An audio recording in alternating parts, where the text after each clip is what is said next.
a political chess match with voter ID laws as the Queen's gambit. There's a dramatic new push on Capitol Hill. Senator Mike Lee and Ohio's Lieutenant Governor Jon Husted are rallying Republicans behind a universal voter ID law. Their pitch? Make it easy to vote but hard to cheat. Supporters say photo ID is just common sense, since you need it for almost everything else. But here's where it gets spicy. Democrats and voting rights groups are calling foul, arguing this move could sideline voters who already face hurdles, like minorities, the elderly, and low-income Americans. They claim it's a solution in search of a problem, given how rare in-person voter fraud actually is. Now, Congress is headed for a showdown that could reshape how and who votes in America. Will universal voter ID become the new normal, or is this just the opening move in a much bigger battle? Stay tuned. Watch this video. Senator from Ohio. I ask consent to suspend the quorum call. Without objection. Thank you, Madam President. I been here for a little while this evening, and have listened to a lot of the concerns of my colleagues. And I believe I have something tonight that will provide some common ground that hopefully we can all support. I come to this conversation having been twice elected and entrusted as the Chief Elections Officer of the state of Ohio, as being elected their Secretary of State. I oversaw elections, presidential elections, in 2012 and 2016, as well as midterm elections in 2014 and 2018, and many primaries, local elections, special elections, ballot initiatives, on and on and on. I know my election law. I know my election administration, and I believe Ohio is the gold standard for how to run an election. I made my mission clear in that role to make Ohio a place where it is easy to vote and hard to cheat. And many other states do it right. Many other states do it right. They have voter ID laws. They properly maintain the voter rolls. However, other states do not do that. I enforced voter roll maintenance, the voter roll maintenance standards in all 88 counties to make sure that no one could nefariously or accidentally cast a ballot. And this standard was upheld in the case before the U.S. Supreme Court of Husted versus the Philip A. Randolph Institute. And I can tell you, it's a chore to make sure that only legally registered citizens are on the voter rolls, because there are millions of people in this country who can get driver's licenses, who get social security numbers, who are not citizens of the United States of America. They may be here on a visa, a green card, a refugee, someone here on TPS, temporary protected status. They're all get the things that you need to register to vote in many states.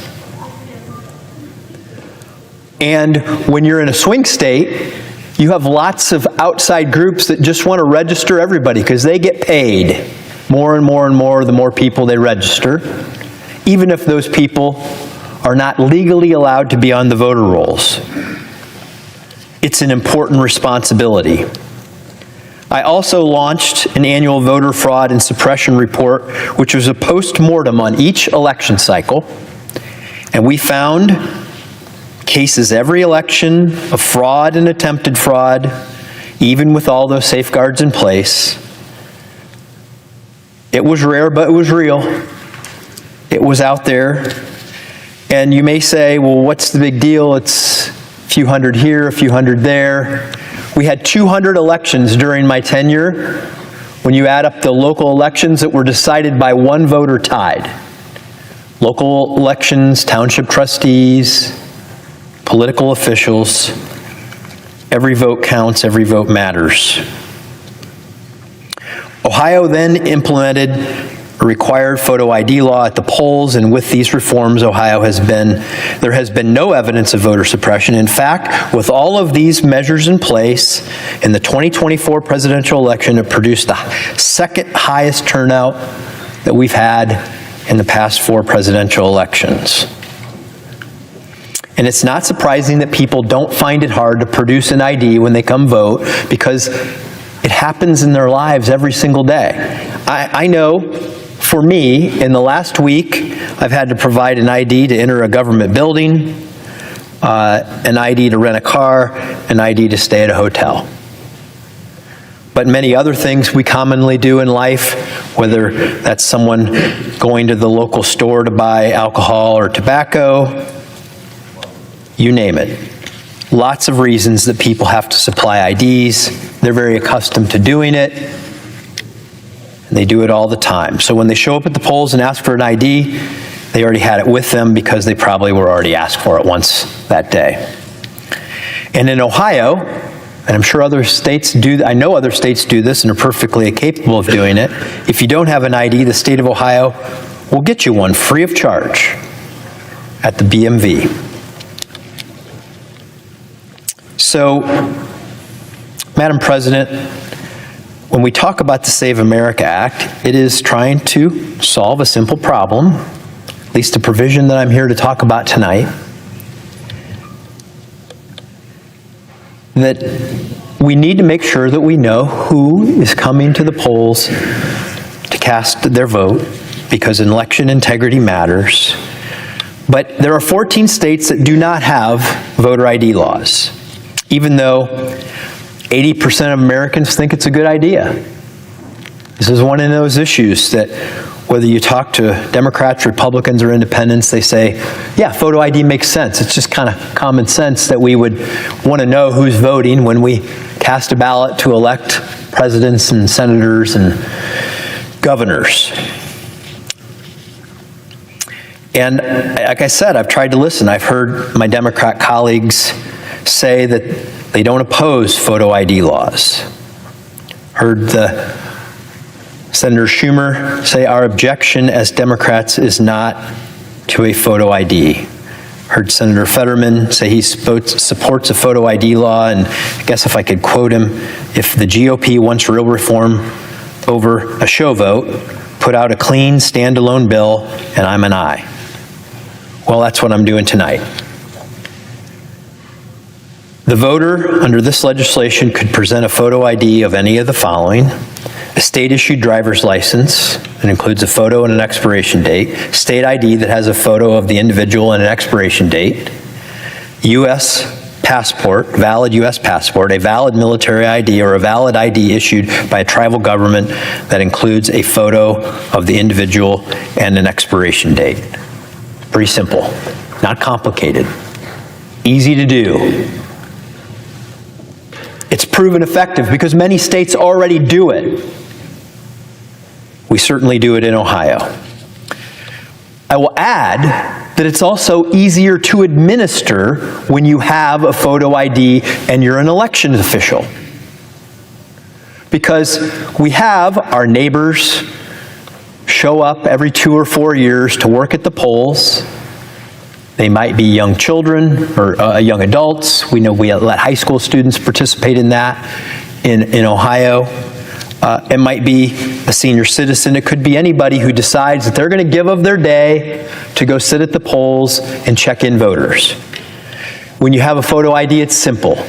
You just look at it or you slide it through the card reader and the voter's information pops up and you know which precinct they're from, which ballot they have, and whether or not they're legally allowed to vote.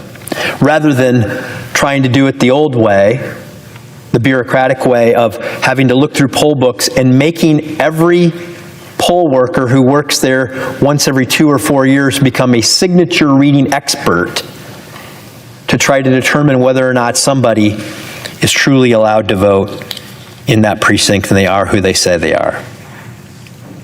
So I hope that my colleagues on the other side of the aisle realize or really do support a photo ID law, because this legislation is the simple, easy, proven way to do it. So, Madam President, showing a photo ID is common sense. The American people support it by an 80-20 margin. And as I've been saying for more than a decade and a half, it is possible to make it both easy to vote and hard to cheat, and we should make that a national standard with a photo ID law that is easy to implement and is proven effective. Passing voter ID requirements is common sense, and passing this provision that I offer tonight, that's part of the Save America Act, is right for election integrity, and it's the right thing to do for voter confidence, and I urge a yes vote. So now, Madam President, I ask unanimous consent that the Senate proceed to the immediate consideration of Senate Resolution 4155, which is at the desk, and further, that the bill be considered read a third time and passed, and that the motion to reconsider be considered made and laid upon the table. And I recognize, Madam President, that I have some colleagues here that may want to offer something along with. So you have to withdraw that request. Madam President, let me withdraw the request and allow my colleagues to speak to the. Thank you, Senator Madam. from Utah. Thank you, Madam President. I want to thank my friend and distinguished colleague, the Senator from Ohio, for his observations, for his insights on this. This is one of the many true talents we have in the Senate. He's particularly well qualified in this area, given his experience in the state of Ohio with mastering the election laws of that state and the federal election laws that overlap with state election laws. I'm not sure there's anyone in the Senate currently or who has ever served here who has a greater knowledge of these laws and the way that they intersect. For the same reasons articulated by the senator from Ohio, I think this is an exceptionally good idea. It's not every bill where it makes sense to separate out a provision and try to pass that provision on its own, separate from the rest of the text of the bill. But this is one of those instances where it makes sense. Now, don't get me wrong. Neither I nor the senator from Ohio are suggesting that we still don't need the rest of the Save America Act. That's not our point. The point is that these are separately divisible, such that they could be enacted separately, and insofar as there is a greater degree of consensus with regard to the voter ID component of the Save America Act than there are with regard to the citizenship components, it makes sense for us to get this done now. Let's pass it. Let's pass it right now. Let's pass it by unanimous consent. Let's make this law, and then we can proceed back to deal with the rest of the issues within the Save America Act. This is what progress looks like. This is what consensus building looks like. And I thank my friend and colleague from Ohio for raising this. Look, no matter how you feel about the rest of the provisions of the bill, it's not too much to ask somebody to just show who they are when they show up on voting day. That provision is very simple. Let's get this passed. Let's get it done right now. Madam President, I ask unanimous consent that the Senate proceed to the immediate consideration of S 4155, which is at the desk. Further, that the bill be considered read a third time and passed, and that the motion to reconsider be considered made and laid upon the table. Is there objection? Madam President, Senator from Oregon. reserving the right to object, I appreciate the information my colleague from Ohio and my colleague from Utah brought forward. But just minutes ago, another colleague from Alaska was on this floor